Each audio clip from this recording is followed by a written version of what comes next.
Banyak banget yang bilang seperti ini. Pengen banget nih kayak teman-teman aku.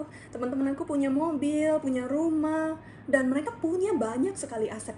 Kok bisa ya? Padahal aku ngelihat income mereka nggak beda-beda amat sama aku. Tapi kenapa mereka bisa, aku nggak bisa? Sederhana banget. Satu hal yang membedakan. Mereka rajin, konsisten, berinvestasi. Kenapa perlu berinvestasi? Kan gue udah nabung. Pasti pada mikir kayak gitu kan.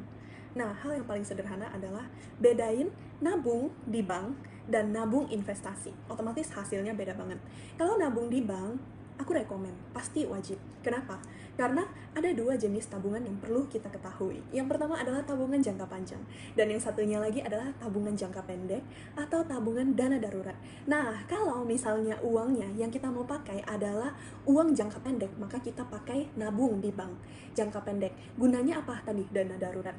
Mana tahu tiba-tiba ban bocor, tiba-tiba ada kebutuhan darurat, maka pakailah tabungan jangka pendek. Tapi tabungan jangka pendek ini pastinya nggak perlu banyak dong, karena kan cuma untuk hal-hal darurat atau sesuatu yang tidak terduga. Nah, yang terpenting adalah nabung jangka panjang.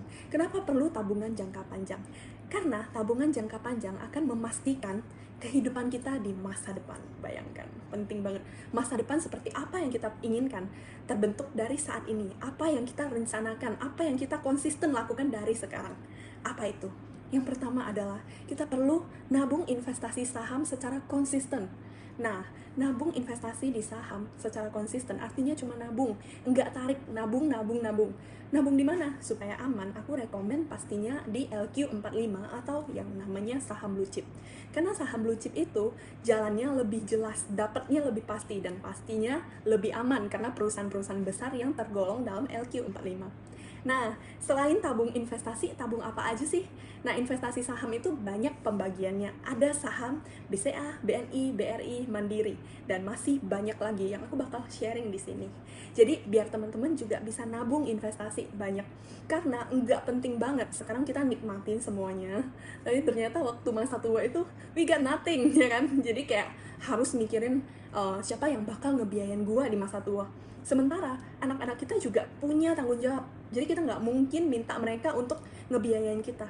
Itu sebabnya mumpung kita masih produktif, dan karena masa produktif kita nggak lama, maka kita perlu mulai dari sekarang konsisten nabung untuk merencanakan masa depan kita, untuk pensiun, untuk supaya kedepannya kita punya mobil, punya rumah, dan punya semua yang kita pengen.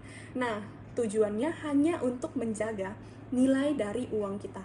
Jadi memang benar kalau nabungnya di bank, nilai dari uang kita itu, ya maksudnya jumlah dari uang kita itu nggak berubah, gitu-gitu aja gitu kan, nggak berkurang. Tapi satu hal yang pasti, nilainya menurun. Kalian tahu nggak sih, kalau dulu mobil branded yang keren-keren itu nggak semahal sekarang, yang harganya miliaran. Coba nanya paman kita dulu, berapa sih dulu mereka beli rumah, beli mobil yang mahal itu? Nah, pasti mereka bakal bilang, nggak tahu ini hanya berapa gitu. Bahkan kakek aku pernah bilang, satu rumah yang sekarang ada, rumahnya kakek aku, itu dia hanya beli harganya sekitar 30 tahun yang lalu ya, itu sekitar 55 juta. Tahu nggak sekarang harganya 1 M? Kebayang nggak sih berapa banyak nilai uang kita terus menyusut? Jadi benar, jumlahnya nggak berkurang, tapi nilainya terus berkurang. Itu alasannya, kalau kita tidak berinvestasi, maka uang kita bakalan masalah tuh. Masalahnya apa? Yang tadinya cukup untuk beli ini, gara-gara waktunya panjang, akhirnya cukupnya hanya beli ini. Tadinya cukup untuk beli mobil, sekarang hanya cukup untuk beli motor. Itu alasannya kita perlu investasi dari sekarang secara konsisten untuk menjaga nilai dari investasi, nilai dari uang kita. Nah, mudah-mudahan sharingan aku itu bermanfaat dan teman-teman mulai untuk nabung investasi. Karena apa? Karena kita punya banyak impian dan kita nggak mau menunggu sampai masa produktif kita berakhir. Semoga bermanfaat.